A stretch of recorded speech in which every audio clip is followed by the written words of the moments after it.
Hello, I'm Barry Silverberg, Director of the Center for Nonprofit Studies at Austin Community College, and this is Civil Society, a periodic podcast to provoke more thinking about issues affecting nonprofit effectiveness and success.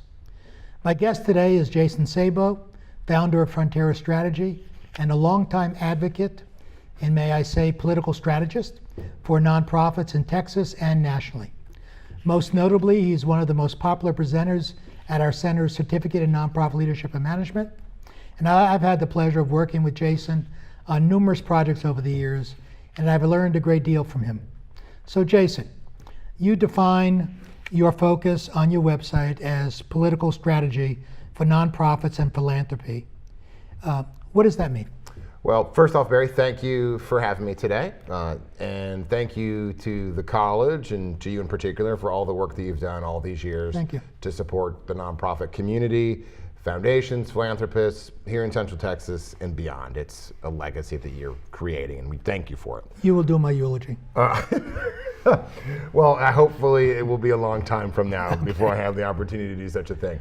Well, my work with Frontera Strategy has always focused really on two things. Number one, ensuring that nonprofit organizations themselves understand the power that they have with regards to changing public policy, and also the responsibility that they have in doing so.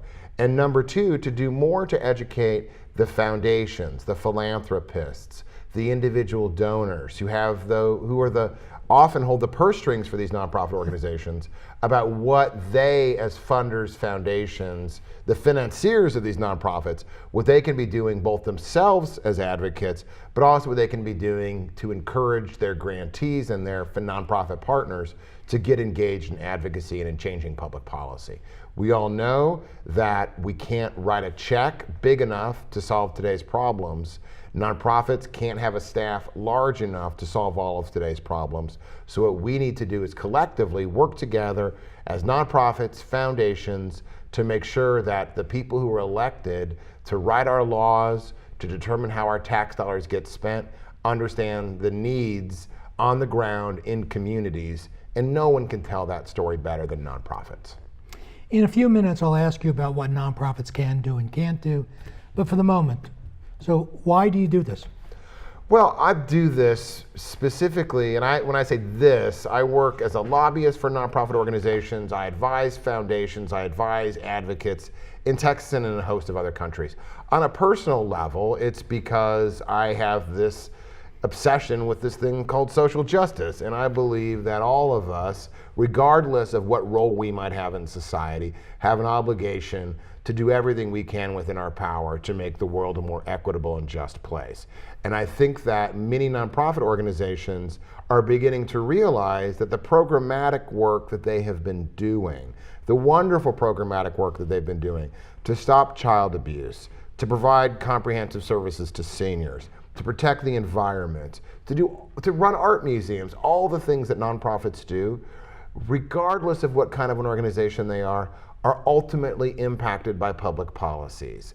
And I feel that I have a personal responsibility and an opportunity to help those organizations to understand not just that they have power, but how to use that power and exert it in a way that will actually move the needle toward that goal of equity and justice. So the Texas Legislature is about, well, not soon, but is meeting in 2019. What are some of the up and coming issues that folks who have an interest in nonprofits should be aware of and perhaps concerned about? Well, the Texas Legislature, as most folks know, meets every other year for 140 days unless the governor calls a special session on a topic of his or her choosing. Our legislature, unless there is such a special session, will reconvene again in January 2019. They're going to be presented with a host of different issues. They're going to likely have a different partisan makeup. This is going to be a very interesting midterm election. But the one overarching issue that all nonprofits will be impacted by at the Capitol in 2019 will be the state budget, for a variety of reasons, ranging from the fact that our tax system does not collect sufficient revenue to meet the state's needs, to the fact that Hurricane Harvey decimated significant parts of the Texas coast, and we will be paying for the tab for school construction, for the rehabilitation of state facilities, for a host of other very real, very pressing needs that were created by, hopefully, a once-in-a-lifetime storm event. The legislature will be consumed by Harvey and consumed by conversations about potentially significant budget cuts in 2019. Most folks think that all of that action really happens only during that legislative session. It's now the spring of 2018. So we think, oh, I don't have to do anything now. I've got almost a full year before the legislature convenes. The reality is that at this very moment, state agencies are beginning to draft up their budget requests to the legislature. So if they're going to be cutting programs of importance to nonprofits, the agencies themselves are going to be making those decisions months before the legislature convenes. So if you're interested in changing policy in Texas, you don't have the luxury of waiting for that 140-day window. It really is an all year, every year, 24-hour, 7 days a week, 365-day a year effort to be successful. So how do I, as an average citizen, get involved in that process? It's extraordinarily difficult. In many ways, the entire system is geared for people like me. I'm a registered lobbyist. I'm the cockroach on the system. I like to tell people, if you remember the I'm Just a Bill on Capitol Hill, if you could zoom in like 3 or 4 feet behind the bill, there's a little lobbyist cockroach scurrying down the steps, chasing after that Indestructible. bill. Indestructible. It doesn't matter. If you stomp out the cockroach, 6 more will replace it. We are always there. We're the institutional memory of the building, the lobbyists. All of my clients are nonprofit organizations and foundations. I don't work for any corporate clients. I'm the only lobbyist like that at the Texas Legislature. Everyone else is mostly there. The corporate contract lobbyists are there for specific transactional interests. If I were a common citizen and I looked at our Texas Legislature, or any other state legislature for that matter, I wouldn't know where to interact. I wouldn't have any idea about how to get involved. This system is intentionally complex and obtuse to really make it difficult for people to get involved. But the reality is, here in Texas, we have a pretty transparent political system. For free, you can watch the legislature or any committee anytime. All those hearings are archived. You can go back and keep your eye on all of this. If you want to follow legislation during the legislative session, you can go to the Texas Legislative website and set up those bill alerts for free. There are multiple opportunities for ordinary people to track what's going on at the Capitol and then to get involved. All kinds of organizations are monitoring what's happening.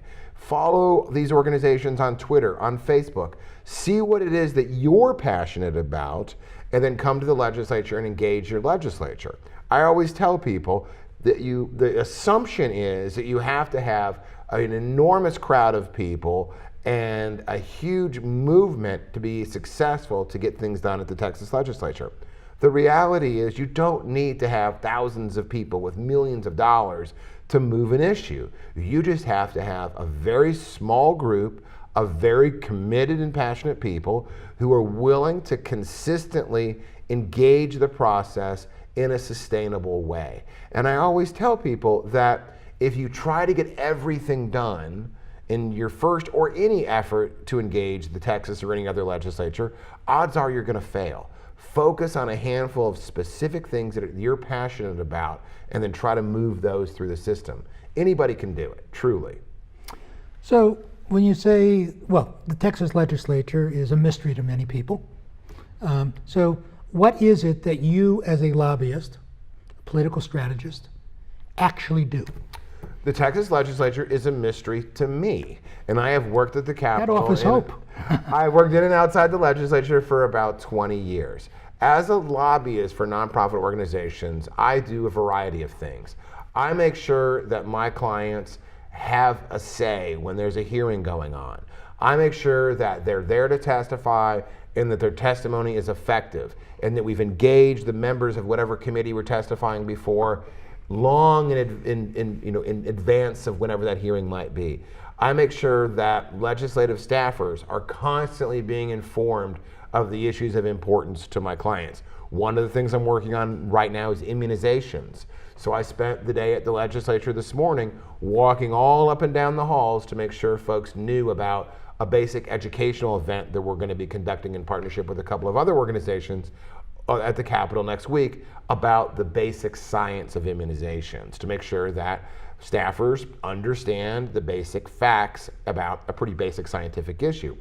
Lobbyists are ultimately the spokespeople on behalf of their clients.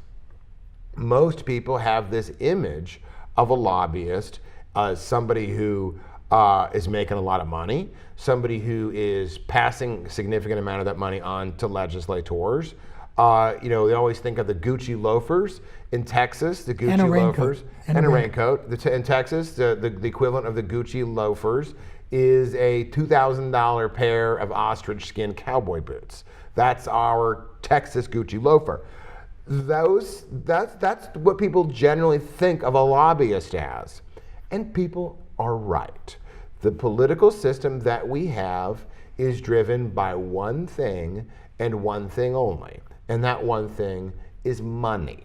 Organizations like those for whom I work typically don't have large bank accounts and huge donors who are willing to grease the political wheels using the lubricant of American democracy, which is cash. What my folks have instead is two things, really.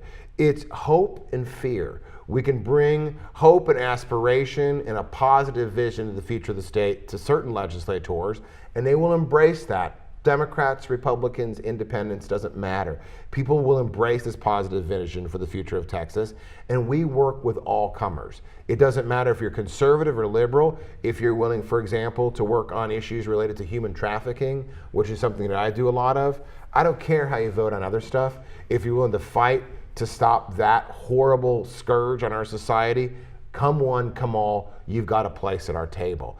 And then there are politicians who might not respond positively to the message that we're promoting. One of the bills that I was working on this last year was related to the expansion of the state's pre-kindergarten program to children of firefighters, EMT, police officers who are killed or seriously injured in the line of duty. Pretty non-controversial, doesn't get more apple pie than that kind of legislation. Not surprisingly, there were a handful of members of the House and one member of the Senate who chose to vote against that bill. So as a lobbyist, it's part of my responsibility to ensure that the people in their communities are aware of those kinds of votes so that they can know that there may or may not be support for their issues amongst their elected officials. And then they can go talk to their elected officials from that local district level perspective about the importance of things like pre-kindergarten. So I know you've done a lot of speaking about and teaching, if you will, about how people see this issue of lobbying and advocacy in the nonprofit sector. So we only have a bit of time, but what are some of the myths? The number one thing and realities. The number one thing I always advise every nonprofit organization. I believe that the primary obstacles to nonprofit organizations participating in legally allowable lobbying and advocacy related activities is their own lawyers and their own accountants. Because the reality is most nonprofit organizations feel that the law prohibits them from engaging in lobby related activities. Nothing could be farther from the truth. The IRS is very clear, nonprofits may engage in lobby-related activities. Nonprofits are prohibited specifically from attempting to influence the outcome of an election. That's called electioneering, but nonprofits have that obligation and responsibility to engage policy.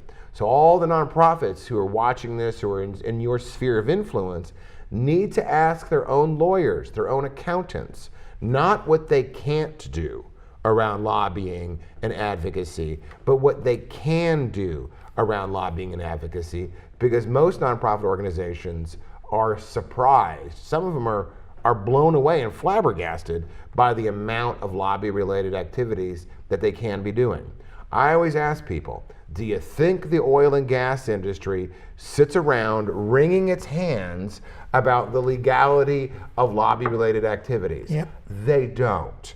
Nonprofits are the only industrial sector in the United States that is voluntarily chosen to opt out of these conversations. And I think that when you look at how our politics often treats nonprofit organizations and the people that we serve, I think that there has been our having opted out has had a very clear negative consequence. We need to be involved. We need to be in the game. So you're familiar with the Johnson Amendment? Yes, sir. Could you just explain that and why you feel nonprofits would want to maintain that? Well, there are a couple of different perspectives on this. The Johnson Amendment, named after then Senator Lyndon Baines Johnson in 1954, said that nonprofit organizations would not, which includes churches, would not engage in election-related activities. Why in 1954 would a Southern senator propose such a thing? Because there was Why in 1954 would a Southern senator propose such things? Perhaps because there was a civil rights conversation being led by many nonprofit organizations that would have made some people nervous had that activity moved into the electoral sphere. Now, when the recent tax bill was moving its way through Congress, there was a lot of talk, particularly from more conservative-leaning organizations, particularly from conservative churches, about eliminating this Johnson Amendment to allow for nonprofit organizations, churches included, to engage directly in the election or the defeat of specific candidates. That gave a lot of the traditional nonprofit organizations a lot of heartburn, because the fear was that nonprofits would lose their objectivity, would lose this nonpartisan perspective that they have always had, that has allowed them to receive foundation dollars and to always be seen as kind of hugging the middle of the road. The alternative perspective of this is that if nonprofit organizations are again choosing to opt out of a fundamental part of the conversation, they're choosing not to be as fully politically powerful as it otherwise could be. So I think that the ideal circumstance lies somewhere in between. Congress chose not to get rid of the Johnson Amendment, so the prohibitions are still in place, and I think it's going to be a long time before we see a run at that again. However, I think that it did open up a lot of people's eyes about the fact that there is a conversation that needs to be had in the nonprofit sector about how to engage in electoral-related activity legally. Nonprofits can register people to vote. They can participate and get out the vote drives. They simply cannot tell people how to vote to the advantage of one candidate or another. And we'll have on our website a lot of resources, which I know you've provided us in the past. Absolutely. In regard to this. So, in coming to a close, is there anything that we've left out that you think is really important that needs to be added here? I do. This is Austin Community College. We live in Austin, Texas. Austin, Texas, as we all know, is the capital of the state of Texas. Many of us are fortunate on a daily basis to see this beautiful red granite domed building sitting there in the middle of our town as we drive to and from. I travel all over the state of Texas. I go to Amarillo. It's a 10-hour drive to get, if you're an advocate, to get from Amarillo to the Texas Capitol. The last thing that I would ask is for all Austin nonprofits to recognize and embrace the responsibility they have to represent not just their own interests as Central Texas nonprofits, but in many ways to carry the torch for all of those thousands of other nonprofit organizations who wished that they had the opportunity to live so close to the legislature, to have so much constant access to legislative staffers. So what I would implore, beg, plead of nonprofits in Austin is to embrace that power, but do it in a way that allows you to be the voice, not just for yourselves, but for all of your allies in all of those hundreds of communities across Texas who wish that they were here with such easy access to the people who control their lives and the laws that control their lives. Thank you, Jason. Thank you, Barry, for all you do. Well, thank you for your passion and your wisdom. I think you've shared some very, very valuable information. Visit our website, nonprofitaustin.org/civil society, to read more about the issues that we've discussed today and to access some resources about those issues. Also, please share your comments on today's podcast. This is Barry Silverberg with Civil Society, a Center for Nonprofit Studies podcast in collaboration with the fantastic folks at ACC TV. Thank you for joining us.